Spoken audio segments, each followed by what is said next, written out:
Hello friends, आज हम इस वीडियो में बात करने वाले हैं आखिरी प्रयास।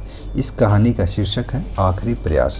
इस कहानी में आपको क्या शिक्षा मिलती है वो आगे आप कमेंट कर में बताना। चलिए हम इस कहानी को स्टार्ट करते हैं। एक समय की बात है, एक राज्य में एक प्रतापी राजा राज करता था। एक दिन उसके दरबार में एक विदेशी आगंतुक आया और उसने राजा को एक सुंदर पत्थर उपहार स्वरूप प्रदान किया। राजा वह पत्थर देख बहुत प्रसन्न हुआ। उसने उस पत्थर से भगवान विष्णु की प्रतिमा का निर्माण कर उसे राज्य के मंदिर में स्थापित करने का निर्णय लिया और प्रतिमा निर्माण का कार्य राज्य के महामंत्री को सौंप दिया। महामंत्री गांव के सर्वश्रेष्ठ मूर्तिकार के पास गया और उसे वह पत्थर देते हुए बोला, महाराज, मंदिर में भगवान विष्णु की प्रतिमा स्थापित करना चाहते हैं। 7 दिवस के भीतर इस पत्थर से भगवान विष्णु की प्रतिमा तैयार कर राजमहल पहुंचा देना। इसके लिए तुम्हें 50 स्वर्ण मुद्राएं दी जाएगी। 50 स्वर्ण मुद्राओं की बात सुनकर मूर्तिकार खुश हो गया और महामंत्री के जाने का उपरांत प्रतिमा का निर्माण कार्य प्रारंभ करने के उद्देश्य से अपने औजार निकाल लिया। अपने औजारों में से उसने एक हथौड़ा लिया और पत्थर तोड़ने के लिए उस पर हथौड़े से वार करने लगा। 50 बार प्रयास करने के उपरांत मूर्तिकार ने अंतिम बार प्रयास करने के उद्देश्य से हथौड़ा उठाया, किंतु यह सोचकर हथौड़े पर प्रहार करने के पूर्व ही उसने हाथ खींच लिया कि वह जब 50 बार वार करने से पत्थर नहीं टूटा तो अब क्या टूटेगा।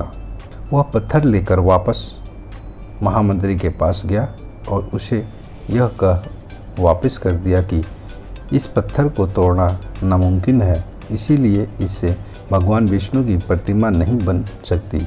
महामंत्री को राजा का आदेश हर स्थिति में पूर्ण करना था, इसीलिए उसने भगवान विष्णु की प्रतिमा निर्मित करने का कार्य गांव के एक साधारण से मूर्तिकार को सौंप दिया।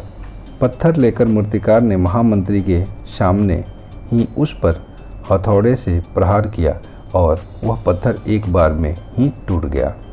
टूटने के बाद मूर्तिकार प्रतिमा बनाने में जुट गया।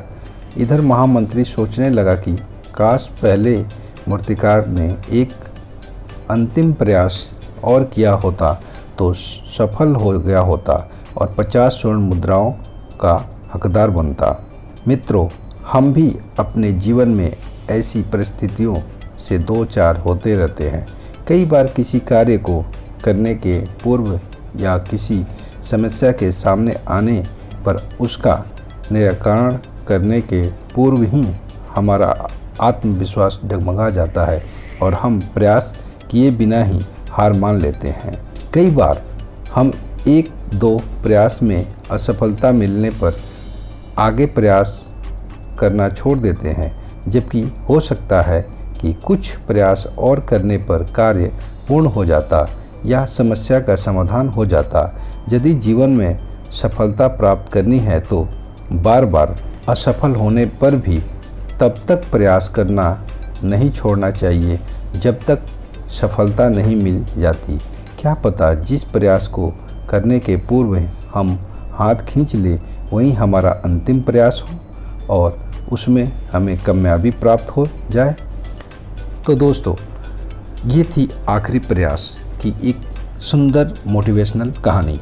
तो आप लोग को इस कहानी से क्या शिक्षा मिली ये आप कमेंट करके मुझे ज़रूर बताइए। हम वीडियो को अब यहीं पे समाप्त करते हैं। मिलते हैं नेक्स्ट वीडियो पे। नमस्कार, जय हिंद।